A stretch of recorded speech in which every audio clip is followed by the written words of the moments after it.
We appreciate every single one of you. We'd love to know, what part of the world are you watching from right now? Let us know in the comments. Now, let's dive into today's story. The rhythmic beeping of medical equipment echoed through the halls of St. Mary's Hospital as Dr. Oliver Floyd leaned against the nurse's station counter, his fingers drumming absently on a stack of patient charts. Chicago's late afternoon sun streamed through the windows, casting long shadows across the vinyl floor. A coffee cup sat forgotten beside him, its contents long since gone cold. "Dr. Floyd?" Kelly Reed's voice cut through his concentration. The charge nurse's experienced eyes studied him with concern as she approached, her practical shoes squeaking slightly on the freshly mopped floor. "You've been staring at Mrs. Henderson's chart for 10 minutes straight. Everything okay?" Oliver straightened, his broad shoulders cracking from being hunched over for too long. At 42, he still maintained the athletic build of his younger years, though stress had begun etching fine lines around his eyes and at the corners of his mouth. "Just double-checking the post-op instructions," he muttered, though they both knew it was more than that. Kelly had been at St. Mary's long enough to notice the changes in him over the past year. The longer hours, the extra shifts, the way he volunteered for the most challenging cases as if seeking something to fill a void. "Right?" Kelly said, unconvinced. She pulled up the hospital scheduling system on the computer. "You know your shift ended 30 minutes ago, right? Dr. Martinez is already here for handover." Oliver glanced at his watch, genuine surprise crossing his features. "Lost track of time again. That's the third time this week." Kelly's voice softened. "When was the last time you had dinner with Sophia?" The mention of his wife's name caused Oliver's jaw to tighten imperceptibly. "She's busy with the new development project. You know how it is." Kelly did know, or at least, she knew what Oliver had shared in brief moments between surgeries. 15 years of marriage unraveling like a poorly sutured wound, bleeding out slowly in cold silences and separate bedrooms. Dr. Floyd, a young resident, Dr. Sarah Chun, hurried up to the station, her dark hair escaping from its neat bun. "Mr. Rodriguez in 407 is asking about his surgery tomorrow. His anxiety levels are pretty high, and his wife wondered if you could stop by." Oliver nodded, grateful for the interruption. "Of course. I'll head there now." "But your shift," Kelly started. 5 minutes, Oliver promised, already moving toward the elevator. He didn't see Kelly and Sarah exchange worried glances behind his back. In room 407, Manuel Rodriguez sat propped up against white hospital pillows, his wife Elena clutching his hand. The television mounted on the wall played a baseball game on mute. "Dr. Floyd." Elena stood as he entered, relief evident in her voice. "Thank you for coming." Oliver pulled up a chair, his movements deliberate and calm. The same presence that had earned him his reputation as one of Chicago's top trauma surgeons. "I hear you have some concerns about tomorrow's procedure?" Manuel nodded, his free hand worrying at the blanket. "My cousin, he had the same surgery in Detroit last year. There were complications. Every case is different, Mr. Rodriguez." Oliver leaned forward, his voice steady and reassuring. "I've reviewed your scans thoroughly. The tumor is well-defined, and we'll be using minimally invasive techniques. Dr. Chun will assist, and we have an excellent post-op care team." As he walked Manuel through the procedure step by step, Oliver felt the familiar sense of purpose that had become his refuge. Here, in these moments with patients, everything made sense. Everything had a protocol, a solution, a clear path forward. The hospital's fire alarm shattered that clarity. At first, it was just a hint of smoke, a wisp curling under the door of the East Wing storage room, barely noticeable unless you were looking for it. But the acrid smell quickly caught the attention of Richard Sawyer, the security officer making his regular rounds. "Hey, does anyone else smell that?" Richard called out, moving toward the storage room door. He pressed his palm against it, warm, but not hot. Following protocol, he keyed his radio. "This is Sawyer.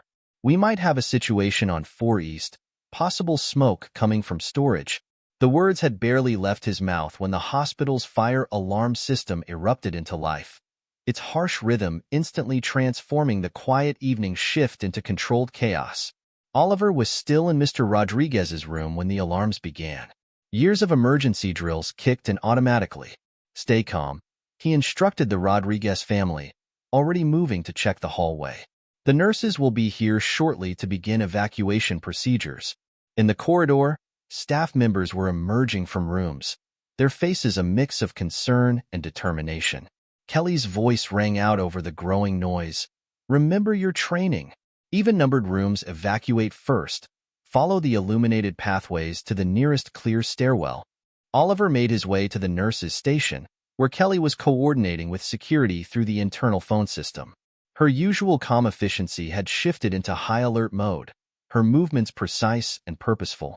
Richard says the fire's in the East Wing storage, she reported, covering the mouthpiece with her hand. It's spreading fast. Something about oxygen tanks stored in there. Oliver's mind immediately went to the hospital layout. East Wing.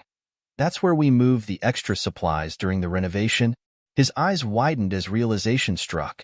Kelly, the pediatric ward, is just past there, she finished, her face paling slightly.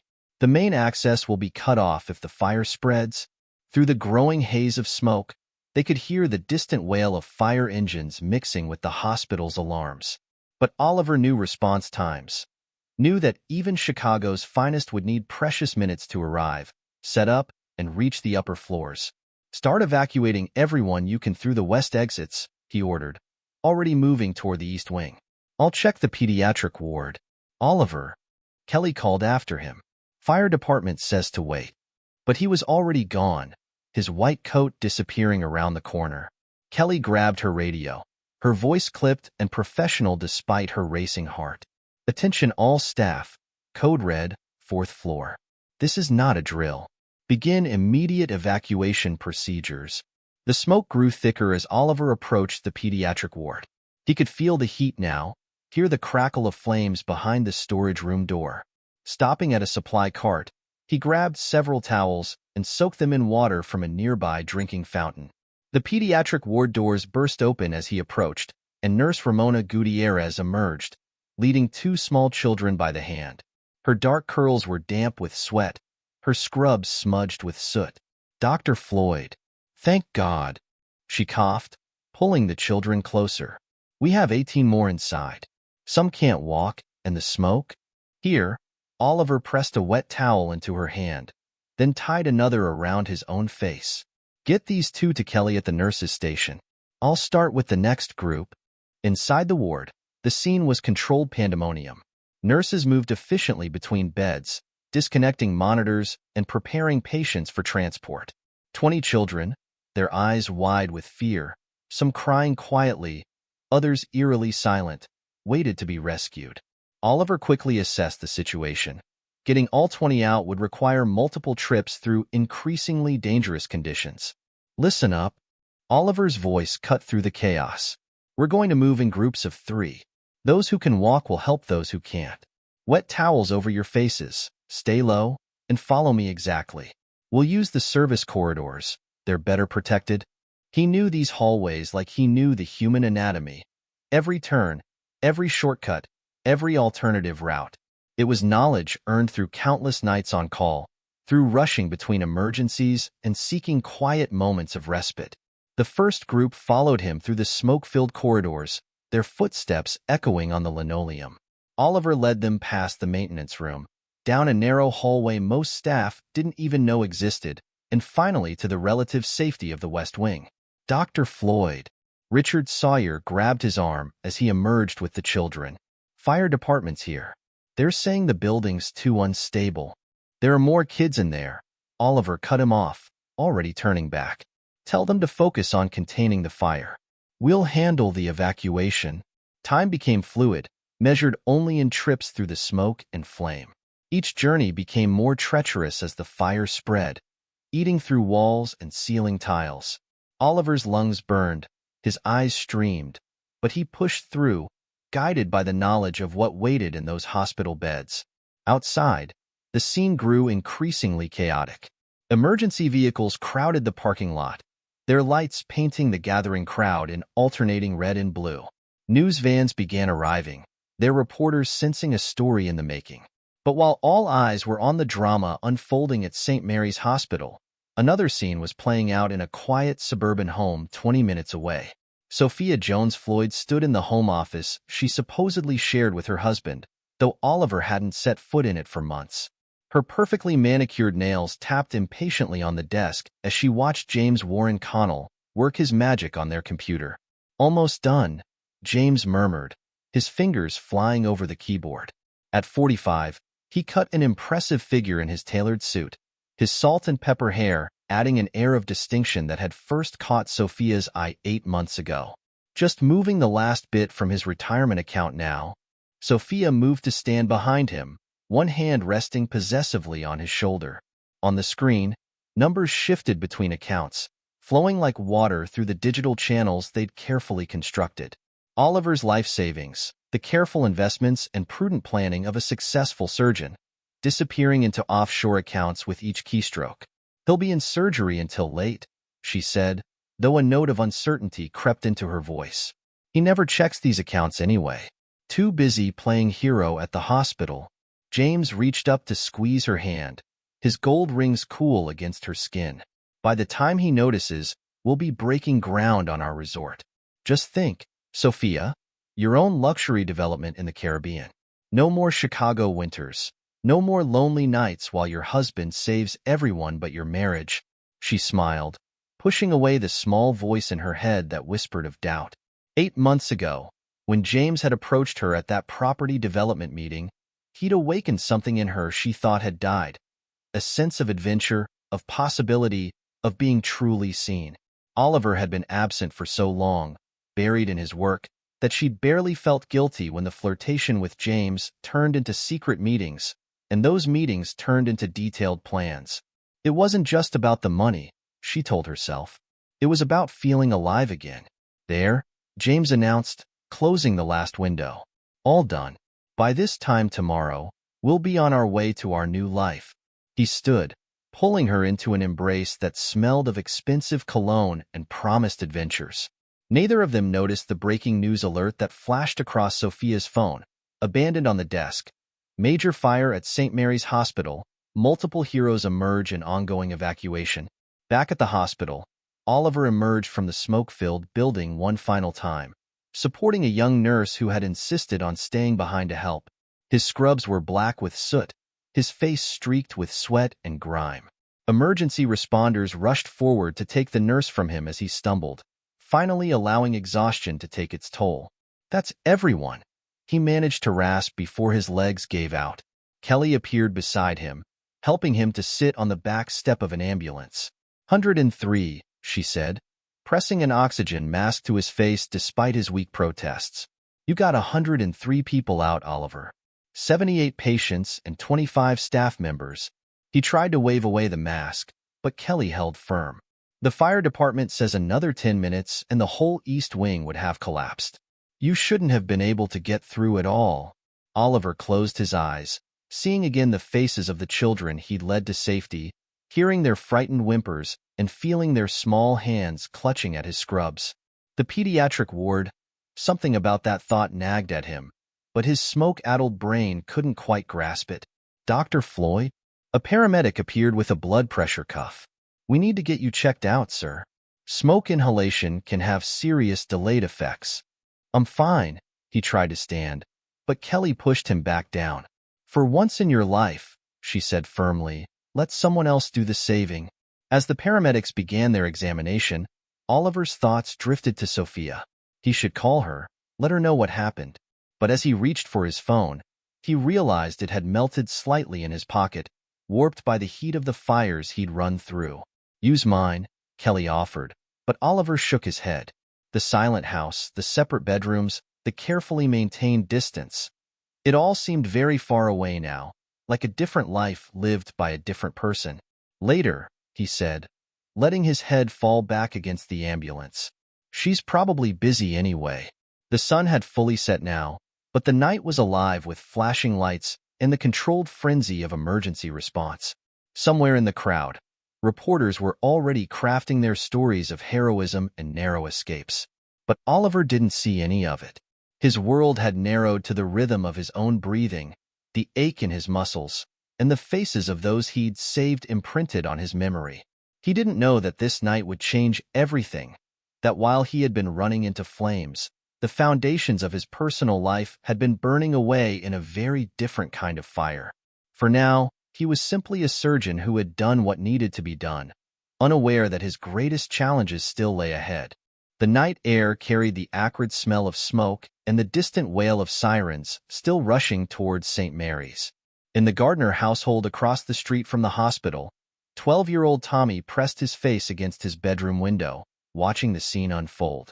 He'd been one of the first children Oliver had led to safety, and now he watched the doctor sitting slumped in the ambulance, wondering if all heroes looked so tired when their work was done.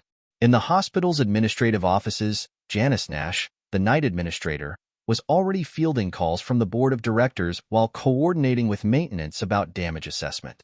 The full impact of the night's events would take days to process, but for now, her focus remained on the immediate crisis at hand.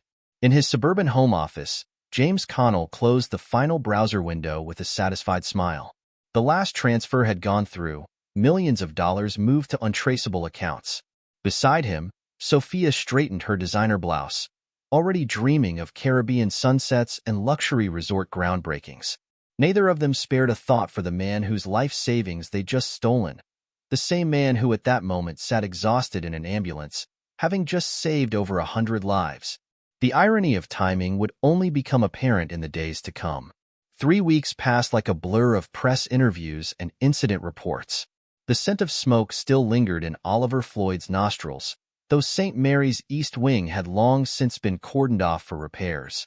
His hands, steady as ever in surgery, showed no signs of the minor burns they'd sustained that night. The physical wounds healed faster than the memories. The Riverside Hotel's grand ballroom gleamed under crystal chandeliers, its marble floors reflecting the evening lights like water. Television crews jockeyed for position near the stage, their cables snaking between chairs like black rivers. The evening news would lead with this story. Chicago loved its heroes, especially when they came with footage of flames and crying children carried to safety. Detective Allison Cobb tugged at her collar, uncomfortable in the formal attire her position required for such events. From her carefully chosen seat near the back, she had a clear view of both the podium and the main entrance. Her partner, Detective Gerard Hansen, was positioned at the opposite side of the room, his broad shoulders and detective's badge hidden beneath a rented tuxedo. "Anything," she muttered into her concealed mic. "Nothing yet." Hansen's voice crackled in her earpiece. "But our friends from the Bureau just arrived. Morgan's team is in position outside." Cobb's eyes drifted to the financial records tucked discreetly in her clutch. Weeks of investigation had led to this moment, each transaction like a breadcrumb leading to something far darker than simple embezzlement. The FBI's white-collar crime division hadn't been pleased when a local detective stumbled onto their case, but Cobb's thorough work had earned her a place at the table. Near the front of the ballroom, Oliver adjusted his tie for the third time, still unused to being the center of attention. Kelly Reed sat beside him, her nurse's uniform exchanged for an elegant blue dress. "Stop fidgeting," she whispered, batting his hands away from the tie. "You look fine. Though I still say you should have gotten more than 3 hours of sleep last night."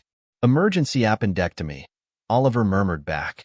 "Couldn't exactly schedule it around tonight's ceremony. You could have let Dr. Martinez handle it." "Teenage patient. Complicated presentation. You know how it is." Kelly did know. In the 3 weeks since the fire, Oliver had thrown himself even deeper into his work, if that was possible. She'd caught him sleeping in his office twice, claiming he was just resting between cases. The hero worship from the staff and patients didn't help. Everyone wanted the doctor who'd braved the flames to handle their care. The ballroom's double doors swung open, drawing Kelly's attention. Sophia Floyd swept in, fashionably late in a designer dress that probably cost more than 3 months of Kelly's salary. A tall, distinguished-looking man followed close behind, James Warren Connell, Kelly recalled from the society pages. Some real estate developer who'd been photographed at several charity events with Sophia recently. "Your wife's here," Kelly said softly, noting how Oliver's shoulders tensed at the words. "Surprised she could fit it into her schedule," he replied, his voice carefully neutral. It was the most he'd said about Sophia since the fire. She hadn't visited him in the hospital when he was treated for smoke inhalation, hadn't answered his calls that night. Their marriage had been cold before, but now it felt like nuclear winter. Mayor Marion McMullen approached the podium, her silver hair catching the light. At 62, she carried herself with the confidence of someone who'd navigated Chicago politics for 3 decades. Ladies and gentlemen, her voice filled the ballroom. 3 weeks ago, our city witnessed an extraordinary demonstration of courage and dedication. The fire at St. Mary's Hospital could have been a tragedy of immense proportions. Instead, it became a story of heroism, of ordinary people rising to extraordinary circumstances. In the audience, Detective Cobb watched Sophia Floyd shift in her seat, her perfectly manicured fingers drumming restlessly on her purse. Beside her, James Connell maintained his smooth facade, but Cobb's trained eye caught the slight sheen of sweat on his forehead. The numbers tell part of the story, the mayor continued. 103 lives saved. 78 patients, including 20 children from the pediatric ward. 25 staff members.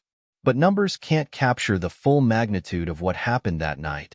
The mayor's words washed over Oliver like distant waves. His mind drifted back to the heat, the smoke, the weight of small bodies in his arms. The terror in young eyes turning to trust as he led them to safety. The burn of his lungs as he went back, again and again, knowing each trip could be his last.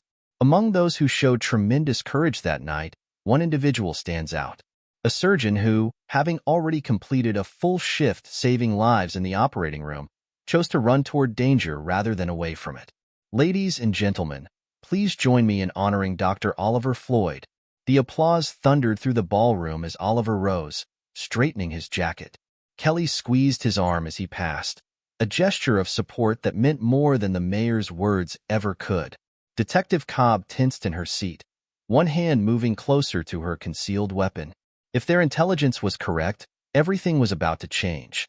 Her eyes locked with Hanson's across the room. They were ready. Oliver had barely taken 2 steps toward the podium when movement in the audience caught everyone's attention. Sophia Floyd rose from her seat, the rustle of her expensive dress suddenly loud in the expectant hush. Television cameras swiveled, anticipating the touching moment between hero and proud wife. He doesn't deserve this. Sophia's voice cut through the applause like a blade, sharp and cold. The words seemed to freeze the air itself, leaving the ballroom in stunned silence. He's a loser, she continued, her voice rising with a hysteria that seemed to surprise even her. A weak excuse for a husband who doesn't know how to satisfy a woman. So James and I are building a resort from his retirement funds. The ballroom erupted in gasps and murmurs. Oliver stood motionless, the medal hanging forgotten in the mayor's hand. On his face, a complex mix of emotions played out: shock, confusion, and then, slowly, a dawning understanding of 1,000 small details he'd overlooked. James Connell was already moving, his practiced charm giving way to something harder and more desperate. He reached for Sophia's arm, his whispered, "Shut up," carrying in the shocked silence. But before he could pull her away, movement at the back of the room drew all eyes. Detective Cobb emerged from her position, her badge glinting under the chandeliers. Hanson approached from the opposite direction, effectively boxing in their targets. James Warren Connell, Cobb's voice carried the weight of authority, or should I say, Marcus James Holloway? You're under arrest for fraud, grand theft, and conspiracy. The color drained from Sophia's face as FBI Special Agent Meredith Morgan stepped forward, her federal badge adding another layer of gravity to the situation. Mrs. Floyd, please step away from Mr. Connell. James, or Marcus, showed his true colors in that moment. Gone was the smooth-talking real estate developer, replaced by a cornered predator. His hand moved toward his jacket, but Hanson was faster. Don't, the detective warned, his weapon already drawn. You've got nowhere to run this time. The television cameras captured everything, the handcuffs clicking around James's wrists, the way Sophia swayed on her designer heels as Agent Morgan read her rights, the stunned expressions of Chicago's elite as their evening of celebration transformed into something else entirely.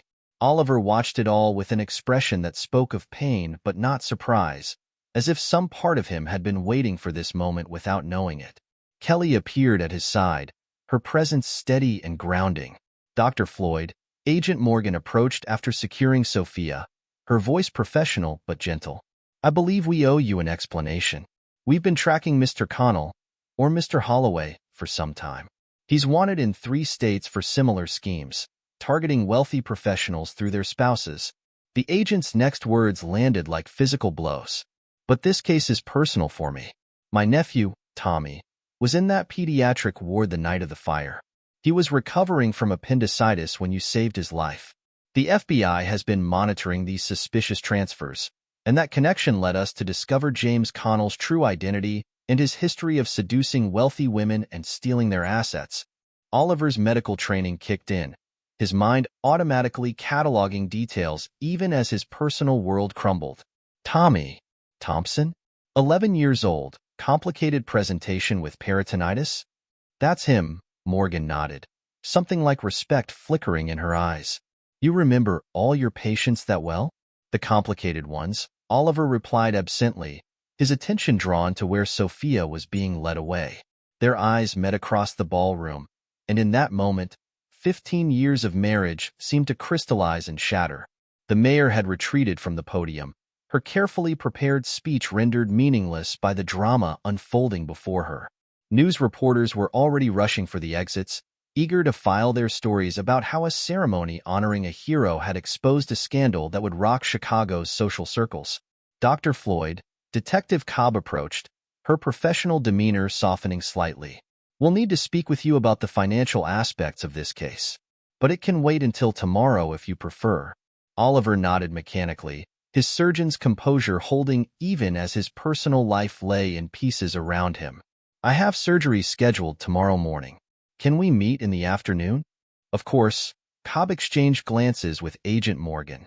Both women recognized the signs of shock setting in, the way Oliver was retreating into the familiar routine of his work. Kelly stepped forward, her nurse's instincts taking over. I'm driving him home, she announced in a tone that brooked no argument. And he's not operating tomorrow. I'll call Dr. Martinez to cover his cases. Kelly, Oliver started to protest. Don't argue with your charge nurse. She cut him off. Doctor's orders. A ghost of a smile touched Oliver's lips, the first genuine emotion he'd shown since Sophia's outburst. You're not a doctor. No, but I'm the only one here thinking clearly. Come on, hero. Let's get you home. As Kelly led Oliver toward the exit, the ballroom buzzed with shocked conversations and hurried phone calls. The hotel staff hovered uncertainly, unsure whether to begin cleaning up or wait for law enforcement to finish processing the scene. Detective Hansen supervised as James was led away in handcuffs, his smooth facade cracking to reveal the calculating criminal beneath. The man's true identity, Marcus James Holloway, would soon be splashed across every news outlet in the city. He really had no idea? Hansen asked his partner as they watched the FBI take custody of their suspects. Cobb shook her head, too busy saving lives to notice his life savings being stolen. There's probably a metaphor in there somewhere. The wife, though, Hansen's voice held a mix of disgust and pity. To do that to your husband of 15 years? And then to announce it like that, in front of everyone? People surprise you, Cobb replied, gathering her files. Sometimes the ones closest to us are the ones we know least. Outside the Riverside Hotel, camera flashes lit up the night as James and Sophia were led to separate vehicles. The evening news would have their scandal, though not the heartwarming hero story they'd expected to run. Oliver sat silent in Kelly's car, watching the city lights blur past. The medal he'd never received lay forgotten in the mayor's office. Tomorrow, there would be questions to answer, statements to give, lawyers to contact. But tonight, in the quiet darkness of Kelly's car, he finally allowed himself to feel the full weight of the betrayal. You know what the worst part is? He said finally, his voice barely above a whisper. I kept thinking if I just worked harder, saved more lives, somehow it would fix things between us. I never imagined she wasn't just distant. She was planning this all along. Kelly kept her eyes on the road, knowing Oliver needed to talk more than he needed responses. The city stretched out around them, its lights offering no answers to the questions that would keep him awake tonight. In holding cells across the city, Sophia and James sat separately, their dreams of Caribbean resorts replaced by the cold reality of concrete walls. Their carefully laid plans had unraveled in a matter of minutes, undone by a moment of spiteful triumph. The ceremony meant to honor heroism had instead exposed a complex web of betrayal. In holding cells across the city, Sophia and James sat separately, their dreams of Caribbean luxury shattered by a moment of spiteful triumph. The cameras had captured everything, every shocking revelation, every moment of exposed deception, and tomorrow's headlines would tell a very different story than anyone had expected. Morning light spilled through the precinct windows, catching dust motes in its beam as Detective Allison Cobb spread case files across her desk. The Chicago Tribune lay prominent among them, its headline stark against the white paper. Hero surgeon's wife conspires with con man. The photo below captured the exact moment of Sophia's ceremony outburst, her face contorted with vindictive triumph while Oliver stood frozen at the podium, the unclaimed medal catching the camera's flash. They're calling it the ceremony of secrets on social media, Detective Gerard Hansen commented, setting a steaming cup of precinct coffee on Cobb's desk. He navigated carefully around the meticulous arrangement of documents, knowing his partner's need for order. Forensic accounting just dropped this off. You're going to want to see it. Cobb pulled the thick folder toward her, each page revealing new layers of calculated deception. Look at these hospital records, she muttered, spreading out several spreadsheets. Holloway didn't just stumble onto Dr. Floyd. He was targeting wealthy medical professionals systematically. Smart play. Hansen settled into his chair, his tablet displaying parallel financial records. Doctors make perfect marks. Long hours, good income, often disconnected from day-to-day finances. Plus, their spouses get lonely, Cobb finished, her tone sharp with disgust. She pulled another file forward. But Sophia Jones Floyd wasn't just a lonely doctor's wife, was she? Look at these transactions, predating Holloway's appearance. The evidence painted a portrait of premeditated betrayal. Small transfers, carefully disguised as household expenses, had been bleeding Oliver's accounts for years.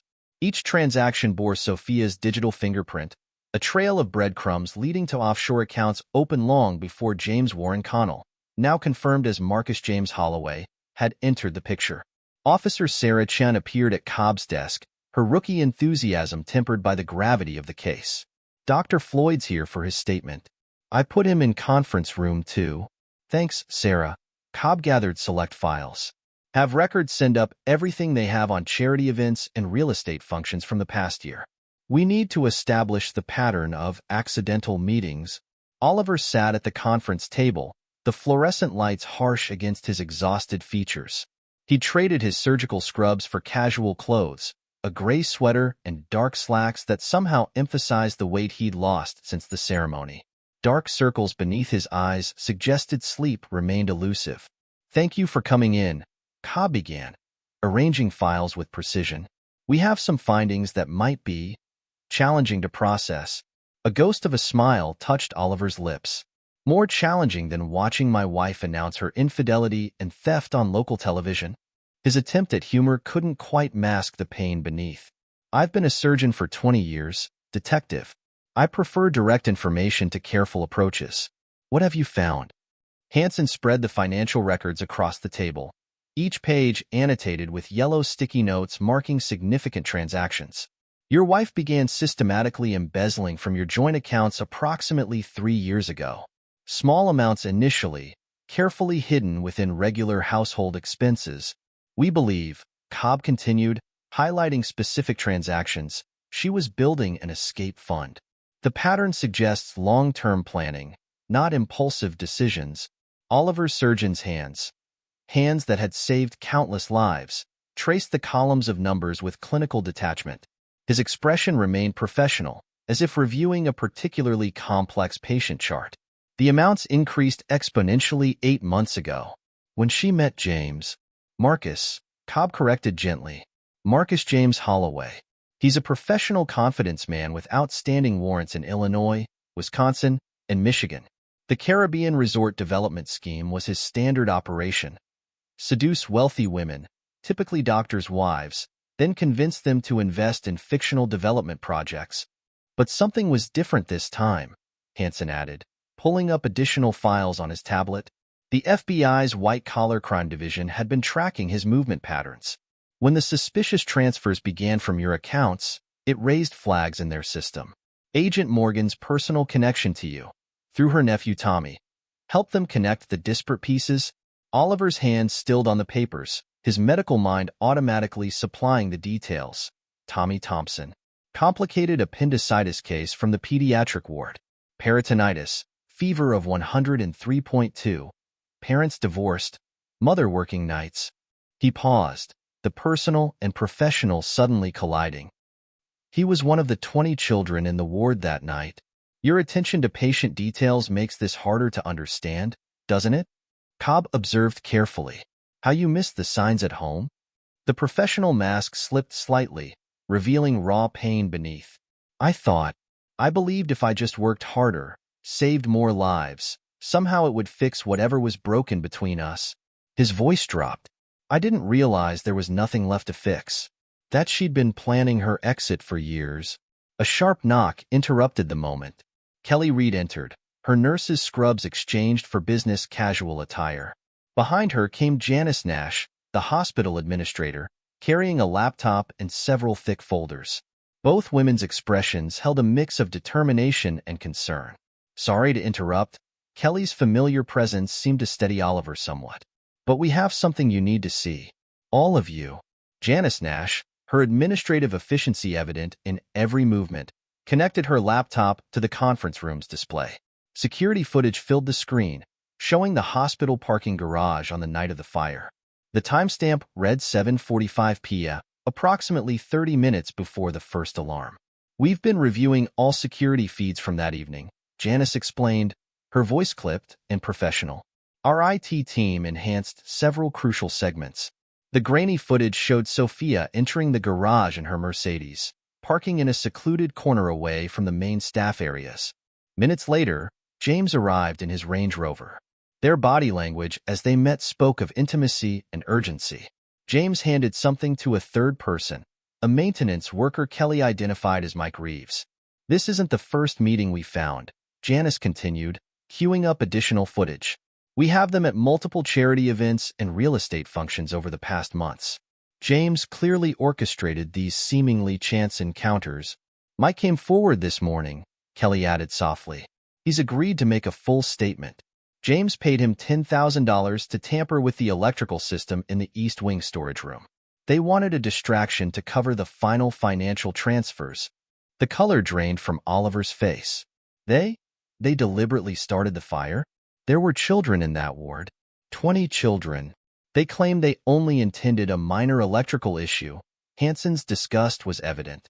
Something to keep security and administration occupied while they completed the money transfers. They didn't expect it to spread so rapidly. The oxygen tanks, Oliver's voice was hollow. The medical supplies. Anyone with basic knowledge of the hospital layout would know how dangerous. He trailed off, years of emergency room experience painting vivid pictures of what could have happened. Mike's agreed to testify, Cobb interjected, watching Oliver carefully. He's devastated about endangering the children. Between his testimony, the security footage, and the financial records, we have an airtight case against both James and Sophia. The months that followed passed like scenes from someone else's life. Court proceedings blurred together in a parade of evidence and testimony.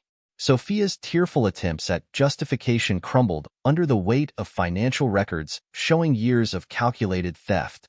James's smooth confidence evaporated as his true identity was exposed, his history of similar schemes across multiple states coming to light. The Caribbean resort scheme unraveled completely, revealing a complex web of shell companies and stolen identities. Each layer of investigation exposed new depths of deception, showing how thoroughly James had orchestrated every chance meeting with Sophia at charity events and real estate functions. The evidence against both was overwhelming. Financial records, witness testimonies, electronic trails from their Caribbean resort scheme, and James's true identity bringing additional federal charges. Oliver threw himself into the hospital's recovery with the same intensity he brought to difficult surgeries. As the newly appointed chief of surgery, his first major initiative was redesigning the East Wing, transforming it into a state-of-the-art facility with upgraded safety measures. The renovations went far beyond mere repairs, incorporating advanced emergency protocols. Oliver had been instrumental in designing the new layout, ensuring every detail was perfect, from the placement of emergency exits to the installation of cutting-edge fire suppression systems. "You need to delegate more," a voice cut through his concentration one evening, 6 months after the fire. Dr. Aurora Fraser stood in his office doorway, her Boston accent still distinct despite months in Chicago. "The contractors can handle the safety inspections without the chief of surgery micromanaging them." Oliver looked up from the renovation plans spread across his desk, realizing night had fallen while he worked. Aurora's arrival 3 months ago had revolutionized the pediatric surgery department. She transferred from Boston after reading about the fire, bringing fresh perspectives and a straightforward manner that cut through his workaholic defenses. Chief of Surgery, he repeated the title, still adjusting to its weight. The hospital board's decision had come after the trial, a unanimous vote of confidence in both his medical skills and his character. "Sometimes I wonder if they appointed me out of pity. You saved 103 people the night your wife tried to destroy you." Aurora settled into the chair across from him, her professional demeanor softening slightly. "That's not pity. That's recognition of who you are when everything's burning down around you." Their shared understanding of loss and dedication to healing had formed the foundation of an unexpected friendship. Aurora's experience with her own divorce and her insight into balancing professional excellence with personal peace gradually helped Oliver navigate his new normal. It started with her being a colleague, then became a valued friend, their shared dedication to their patients and understanding of the sacrifices required in their profession creating a deep bond. "Mike finished his community service today," Oliver said, changing the subject. "He's been volunteering in the pediatric ward. The kids love him. They call him Magic Mike because he can fix anything." "Redemption comes in many forms," Aurora observed. "Speaking of which, I heard the FBI's financial forensics team recovered all your retirement funds?" "Every penny." Oliver's lips quirked in a half-smile. Turns out James wasn't as clever as he thought. The offshore accounts left clear electronic trails. Agent Morgan's team tracked everything. The news of the sentencing had arrived that morning. 20 years for James/Marcus, his true identity and prior convictions weighing heavily against him. Sophia received 12 years, her premeditated embezzlement and role in the fire outweighing her eventual cooperation with investigators. "You didn't attend the sentencing," Aurora noted. "It wasn't a question. Had a surgical consult with Tommy Thompson," Oliver replied. "The appendicitis led to some adhesions. His aunt, Agent Morgan, asked for me specifically." He paused, then added quietly, "Some patients matter more than others. Not because their lives are worth more, but because what you did for them. It changes you both." Aurora nodded, understanding running deeper than words. "You know what they say about fires, right? Sometimes they burn away what needs to end." Oliver's eyes drifted to the renovated pediatric ward visible through his office window. Children's laughter echoed faintly through the glass, a sound that had nearly been silenced that terrible night. Now the ward was transformed, its walls brightened with murals of healing and hope, its safety systems state-of-the-art, its spirit renewed. Making room for new growth, he murmured, thinking of the hospital's transformation, of Mike's redemption, of his own gradual healing. The betrayal that should have destroyed him had instead revealed his true character, burning away the compromises and silences of a failing marriage. Aurora smiled, the expression warming her typically professional demeanor. "Exactly. Now, speaking of growth, there's an 8-year-old with a complex bowel obstruction in room 412. Want to consult?" Oliver stood, feeling the familiar certainty of medical purpose settle over him. Together, they walked through the ward, checking on their young patients. The renovated halls bore no trace of that terrible night, but its lessons remained. Sometimes we save others by running into fires, and sometimes we save ourselves by walking away from toxic flames. The ceremony that had meant to destroy him had instead stripped away the last vestiges of a toxic marriage and revealed the true strength of his character. As he and Aurora walked through the ward, checking on their young patients, Oliver realized that sometimes the greatest fires in our lives burn away what needs to end, leaving room for something better to begin. Epilogue. 5 years later, the Illinois State Penitentiary's visitor room hummed with subdued conversations and the occasional scrape of metal chairs against linoleum floors. Detective Allison Cobb observed Sophia Jones through the two-way mirror, noting how prison had stripped away the designer clothes and carefully maintained appearance. 7 years into her 12-year sentence, Sophia's previously highlighted hair had faded to its natural brown, and her manicured hands now bore the plainness of institutional life. "She's been a model prisoner," Warden Patricia Martinez commented, reviewing the file on her desk. "Works in the prison library, leads a support group for other inmates. Her parole hearing is coming up next year." Cobb's expression remained neutral. "And Marcus James Holloway? Different story altogether." Martinez pulled another file from her drawer. "He's in maximum security at Stateville.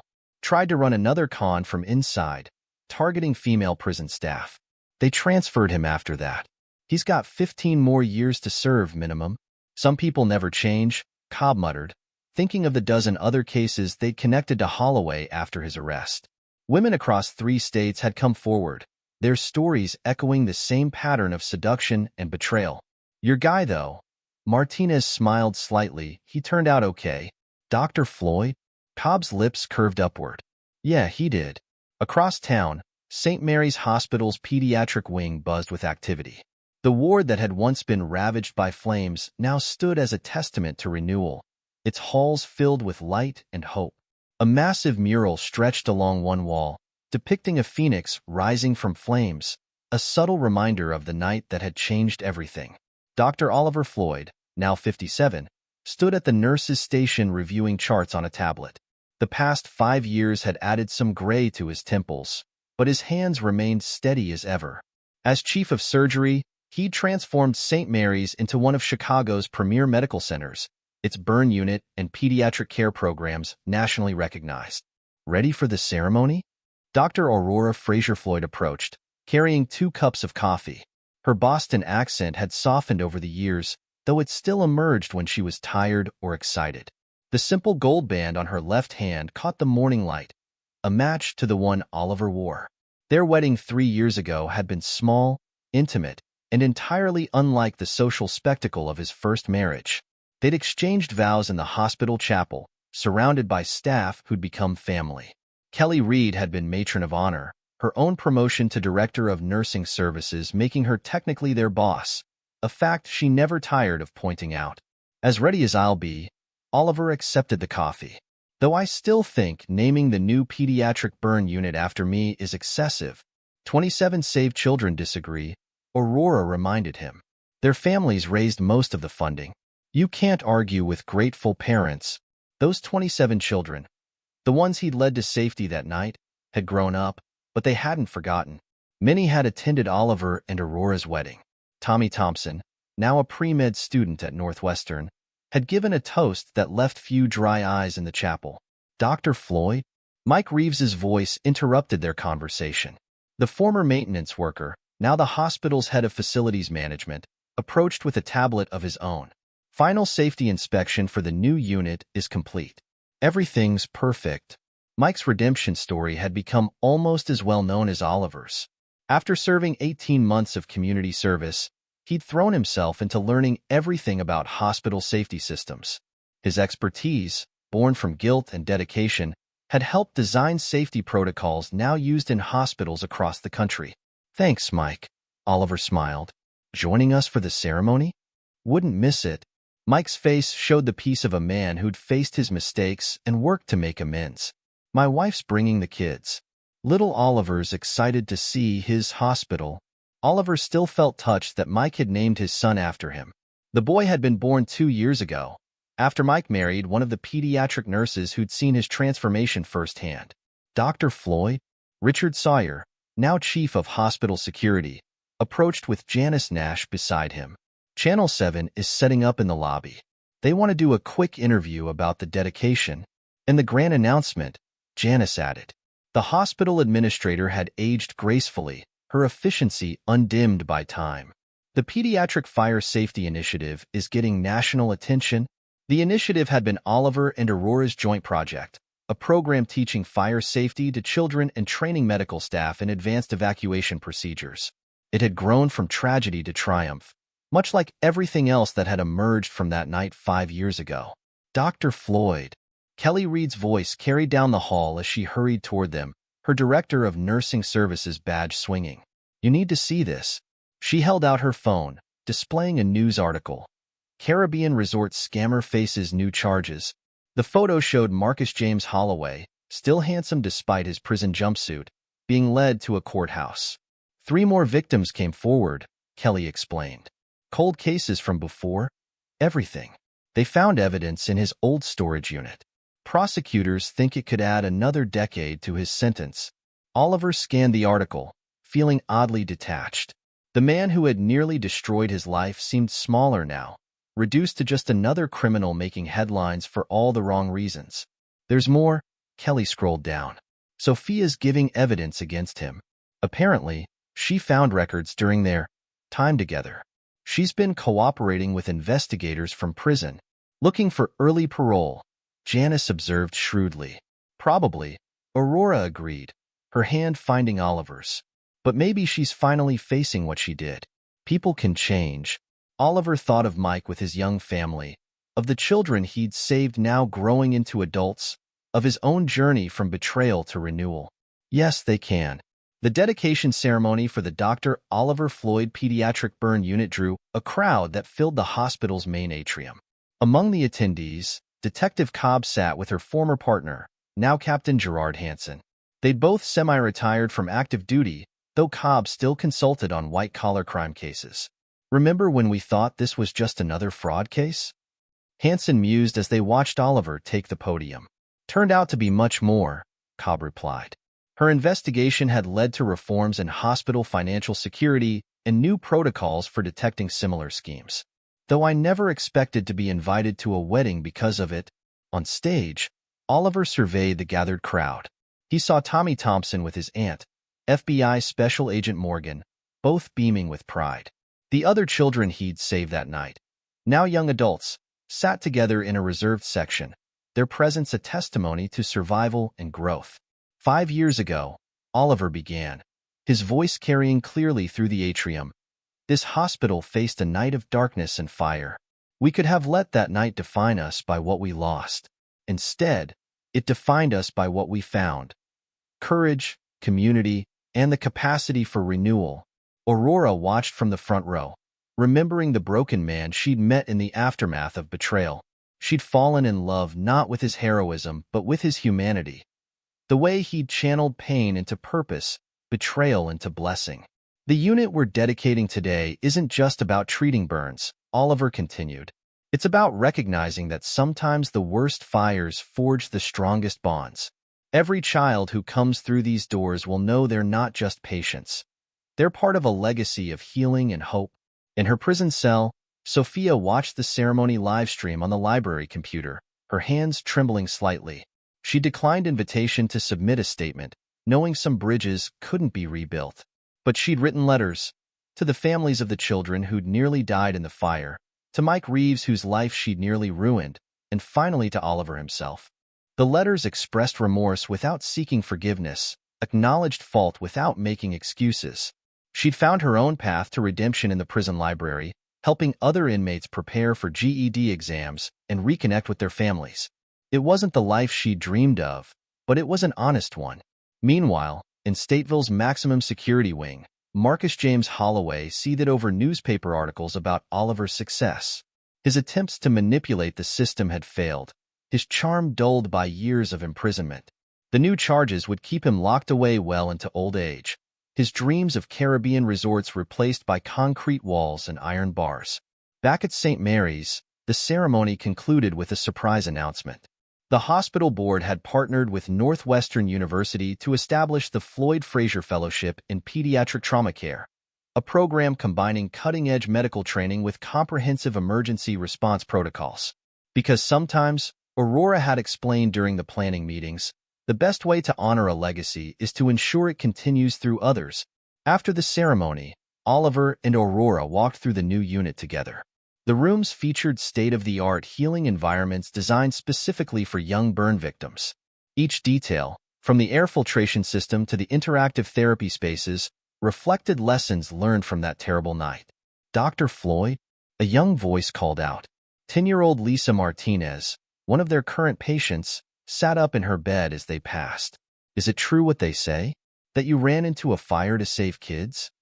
Oliver sat gently on the edge of her bed, careful of her healing burns. "I did. And you know what? Those kids were brave, just like you're being brave now. Does it get easier?" Lisa asked, her voice small. "Living with the scars?" "Scars tell our stories," Oliver replied, sharing a glance with Aurora. "They remind us that we're stronger than whatever tried to break us. And sometimes, they lead us to exactly where we need to be." That evening, Oliver and Aurora hosted a small gathering at their home, a modest but warm house near the hospital. Kelly Reed and her husband chatted with Mike Reeves and his family while Tommy Thompson engaged Janice Nash in an animated discussion about hospital administration. Detective Cobb, enjoying retirement but still sharp as ever, cornered Oliver by the fireplace. "Got a call from the prison today," she said quietly. "Sophia's letters, they seem genuine. The warden thinks she's really changed." Oliver nodded slowly. "Good. Everyone deserves a chance at redemption." He looked around at the gathered friends, people who'd seen him through his darkest times and celebrated his brightest moments. Sometimes losing everything shows you what you really need. As the evening wound down, Oliver and Aurora stood in their backyard, watching the sunset paint the sky in shades of orange and gold. The Phoenix mural from the hospital had inspired them to plant a garden filled with fire-colored flowers, snapdragons, marigolds, and red salvias blooming like captured flames. "Any regrets?"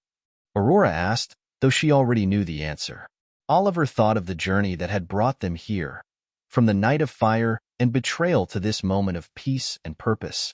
He thought of lives saved and lessons learned, of trust shattered and rebuilt, of love lost and found again. "Not one," he replied, drawing her close. "Every fire shaped this path, even the ones that burned the hottest." Above them, stars began emerging in the darkening sky. In prison cells across the state, two people who tried to destroy him faced their own consequences. One finding a path to redemption, the other consumed by bitterness of his own making. But here, in this garden grown from ashes, Oliver had built something they could never touch. The ceremony that had meant to destroy him had instead stripped away the last vestiges of a toxic marriage and revealed the true strength of his character. As he and Aurora stood in their garden of fire-blooming flowers, Oliver knew with certainty that sometimes the greatest fires in our lives burn away what needs to end, leaving room for something better to begin. And in that ending, he had found his truest beginning. This is where our story comes to an end. Share your thoughts in the comments section. Thanks for your time. If you enjoy this story, please subscribe to this channel. Click on the video you see on the screen, and I will see you there.